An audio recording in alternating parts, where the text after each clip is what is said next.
Welcome back to Franchising Stronger Together. I'm your host, Red Boswell, president of IFPG, the International Franchise Professionals Group's happy to bring this to you today. It's all about franchise leaders responding to this crazy virus we're all dealing with and succeeding and thriving through it into the next half of the year. We are joined today by a great friend and indeed a leader in franchising, Steve Beagelman. Steve is founder, CEO of SMB Franchise Advisors. Steve, welcome to the call today. Hey, thanks, Red. Thanks for having me. Man, in my decade and a half plus in franchising, there have been three companies that I have consistently recommended to friends and folks who ask me who should I get to help me franchise my model. That's a big decision. I wish I had good advice back when I did my franchise my model nearly 20 years ago. You are always one of those three, top of the list. So thank you for being on the call today. You have such a unique perspective and view of franchising, having consulted and continually advising umpteen brands. Thank you for sharing today. But as always, first things first, how are you and the family doing? You're in the Philly market, I believe. Yeah, we are, Red. We're in Bucks County, Pennsylvania, which is a suburb of Philadelphia. We're doing well, thanks. We're safe, we're healthy. Our teams are. Same thing with their families. We're working real hard to make sure our clients are and their families, but thanks for asking. Hopefully everybody is on your end as well. Well, for the few that might not know SMB, help us to put it in perspective. Who is SMB Franchise Advisors? Sure. Well, SMB Franchise Advisors is a franchise consulting firm. We help people franchise their business, and then we help existing franchisors put better systems and processes in place to grow their brand. So we've worked with big brands that have 300 and 500 locations, and then we've worked with small startup franchise concepts that have one location that want to become a franchise and grow to 10, 50, 100, 300 locations as well. So franchising is our expertise. The company started back in 2010. We've worked with close to 300 different franchise brands to this point. And you are a consultant very different than an IFPG consultant. So a lot of people get confused with that. You're traditional franchise consulting outside of the broker advisory space. Awesome. Okay, so you've seen some of these. I'm usually talking to franchisors about how their specific organization was impacted, how they responded, giving advice to the overall franchisor community. You see it from a different perspective. You've got lots of franchisor relationships and advisory roles. So help us understand maybe how you are seeing franchisors impacted, any responses that you've seen that you would suggest, best practices, maybe some failures in the process. What can you share with us there, Steve? I know that's a really big open question, but I don't know how else to ask it. Yeah, I mean, obviously COVID-19 has impacted just about everybody in different ways. I mean, we have full service restaurant clients, 30, 40 locations, 700 employees they had to lay off. Really, challenging times for some of those businesses, gyms that are totally shut down and can't operate. So those businesses are significantly, affected and impacted. Some of our restaurant clients we've been really working with on how to focus on their to-go business and their takeout business, curbside. Some of them had never done that before or focused on it. And now that's a huge focal point because they're allowed to do that. Even when restaurants are allowed to reopen, they're going to be limited with how many customers are allowed in their restaurants initially. And they're going to have separation and they're going to have partitions and safety precautions by the CDC for their employees and for the customers. So we spent a lot of time talking to our clients on all of those processes and systems to make sure that they're on top of all the new regulations and rules by the CDC. The National Restaurant Association has been great in the restaurant space. The IFA, the International Franchise Association, has been great with updating them on systems, processes, rules, changes for franchising, whether you're a spa, whether you're a fitness concept, whether you're a home-based service business, whatever it may be. So we've spent a lot of time working with our clients and making sure they're up to date on those things. We've done a lot of Zooms, a lot of webinars. And really tried to help the franchisors get a good understanding of what they can do and how they can help their franchisees and themselves to run their franchise company during this challenging time that we're all going through right now. So let's go deeper on that last comment. What can they do to help support their franchisees better? Now, that franchising is about as broad as the whole economy, right? There's franchises doing about anything. Do you have some best practices that are pretty that will, what's the word, that will transition across all industries? Yeah, I think communication is the key, Red. I really do. I think that, the franchisors that put their head in the sand and don't communicate with their franchisees are making a huge mistake during these challenging times. We're encouraging over communicating with your franchisees. We have one franchisor, over 100 units in their chain, great franchisor. We've been proud to be a partner with that franchisor for a long time. They literally have a Zoom call with their franchisees every day at 2:00. Every day for the last 60 days. So now I know that's a lot of work, and sometimes the call is only 20 minutes, but it's just making sure everybody's okay. We're all in this together. These are the things that we're focusing on. And, anybody got any good, things that have happened to them, and what can we do better? And we'll talk again tomorrow. And are they recording that?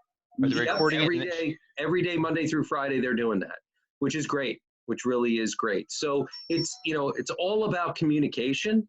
And then we have other franchisors that are communicating on a weekly basis, with their clients as well. So it's really, really important that, you communicate, whether it's, as you hear by phone in the background, phone calls, Zoom meetings, emails. Again, it's different than what we were living 3-4 months ago. This is a different world right now. And you just have to over communicate with your franchisees. Franchisees are scared too. They don't know what to do. Right? So as a franchisor, there's no better time to be a leader than today. And your franchisees will remember you and the communication that you've given them during this tough time. And guess what? When you go to grow again, that validation is going to be key. You know what? Red was there for me. He was always there for me. We talked to him every day. We talked to him twice a week. He was on top of things. He helped us get our PPP loan, whatever the case may be. And you know what? We've got a great franchisor, and that's going to help them grow as a franchisor with new franchisees joining the system. We've heard time and time again, there is no better time to be in franchising than right now when you need them most as a franchisee or a small business owner that's not in a franchise system out there trying to do all this on their own. It's got to be a nightmare, and many of them will not survive because of the lack of support, the lack of guidance, the lack of accountability and camaraderie, and the buying power and the influence and just the legal guidance and everything in between that a franchisee gets, that mom and pop just is not going to have the bandwidth to be able to take it all in. Yeah, being a mom and pop right now, wow, tough situation, right? I mean, you're out there on your own, you're struggling, and your business may be shut down or very limited. It's very tough. But when you're part of a franchise brand, you have that network, you have that system, you have the process, you have the franchisor, you have your franchisee partners, you have the vendor partners, so you have all these, this network of people out there to really help and support you, which is really key. And it's really what is the foundation of franchising, right? It's why I've been in the industry for 30 years. It's a great foundation, really is. Well, we've been surprised to hear a couple things. One is so many franchisors saying what you're saying, that validations are at an all-time high in this crisis because they see how much we care. And then a second thing that comes to mind is how we've been surprised at IFPG as we put in burning the midnight oil, making sure we're supporting our members, not trying to go get new members. We're supporting those we have now, just like franchisors are focusing on supporting their people that are in their system now.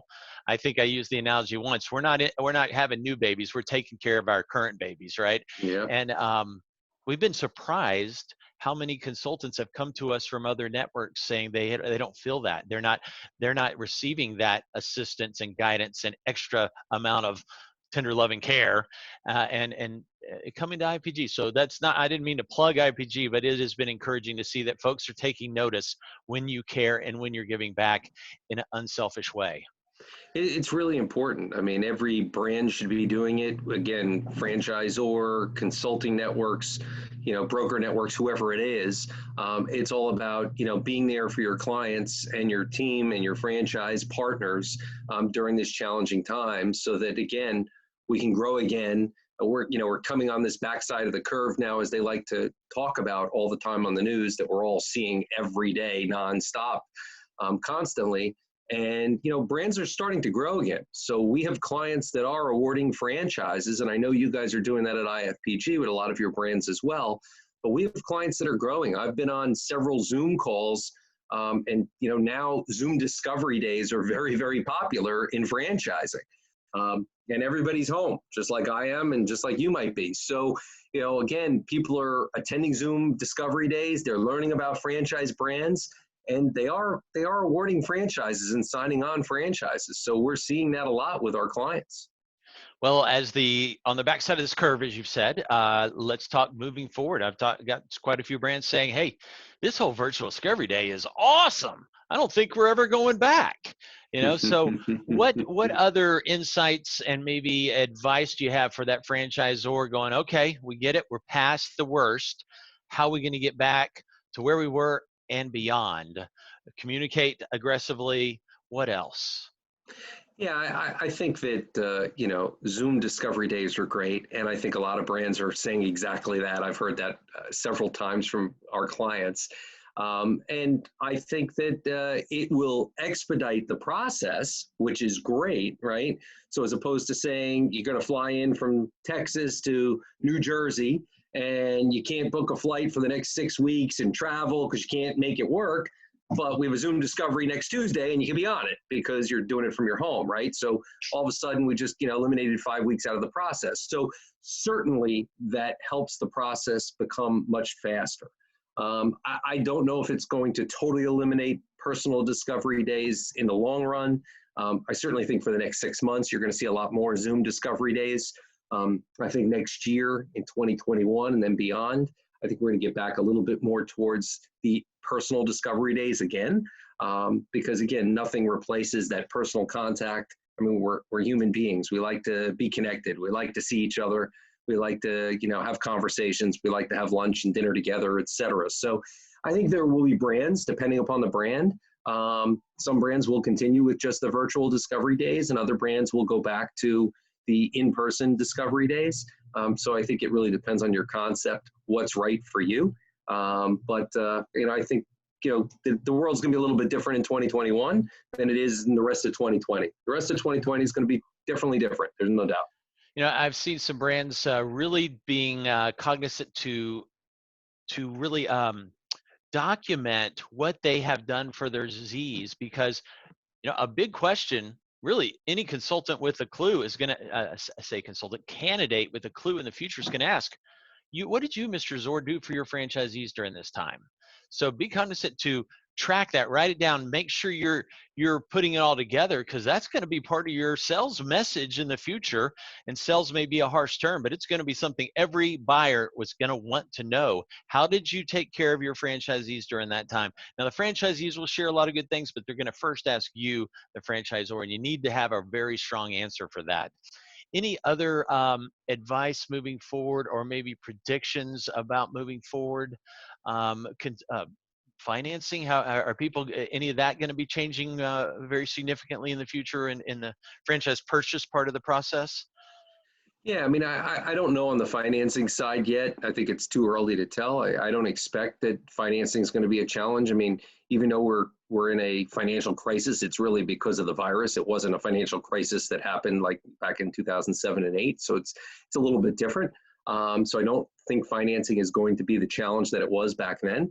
But I think that we're going to have a good 2021. I think we're going to have a good fourth quarter. I expect that the fourth quarter will be really strong in franchising and franchise development and growth. I think, unfortunately, unemployment is pretty high right now, and some people are going to get to go back to work, and a lot of people won't. And the people that won't end up being great candidates for franchising, as you know, with IFPG and and all the other consulting networks and broker networks out there. I mean, it's going to be good for franchising, for franchisors. So I think that franchisors need to make sure that their systems and processes are right in place. Now is a great time to update your operations manuals and your other systems and processes to make sure that they're ready, because you want to bring on a lot of new franchisees in the fourth quarter and then gear up for a great 2021.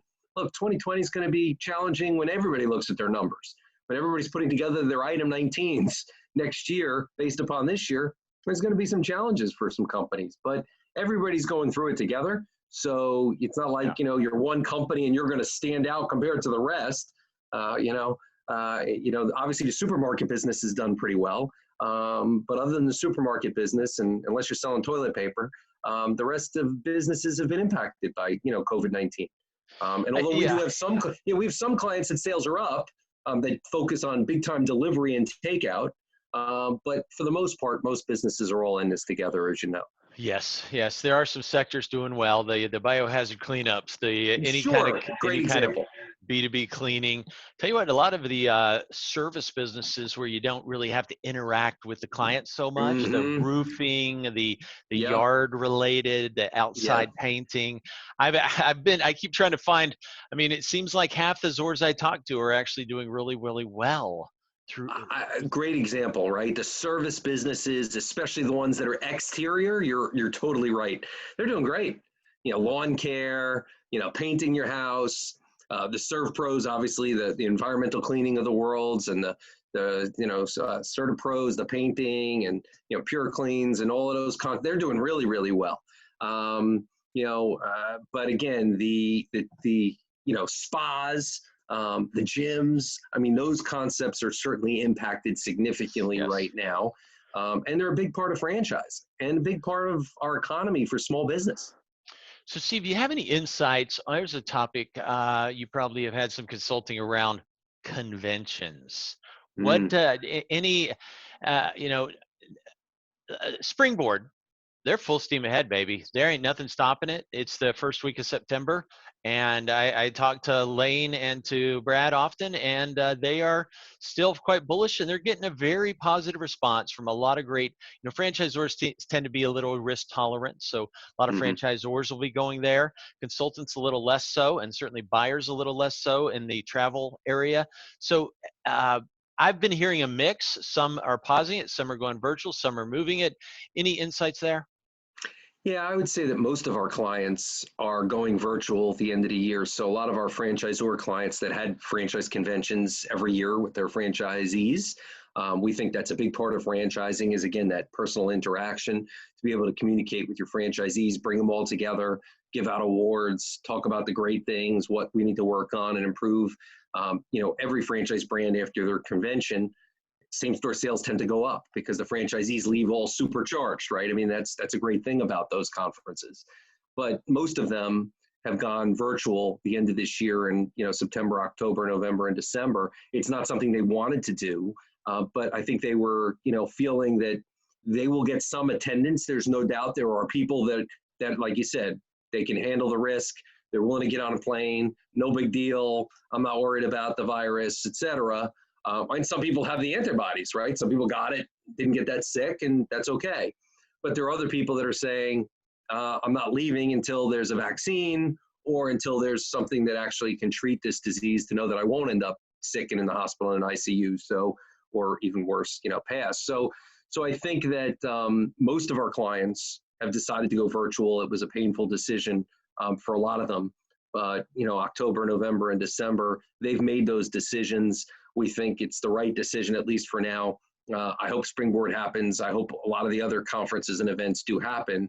But I think there are going to be a lot of people that just won't be comfortable traveling yet. And there will be some that will. So, the question is, as a promoter of an event, whatever event it is, if you were used to having 500 people and you get 200 people, is that still okay? And maybe it is. Maybe you're happy with that. Or is it better to do it virtual and then, try and do the event in February or March or whatever it is? And I know that's not a great time, especially if it's in the Northeast because of travel, or even if it's in the South, can people from the Northeast and, and the Midwest get there because of bad weather? There's always challenges, right? But I think that until there's a, vaccine or medication that treats this, I think there will be a bunch of people that still won't want to travel, unfortunately. Understood. I see, I'm looking at the old calendar. Franchise Expo West in Phoenix is still on. Yep. They've franchise Upside Group has done something unique in that they've taken their marketing conference was, I think, June or July, and their franchise development conference, which is October, and they're combining them in October.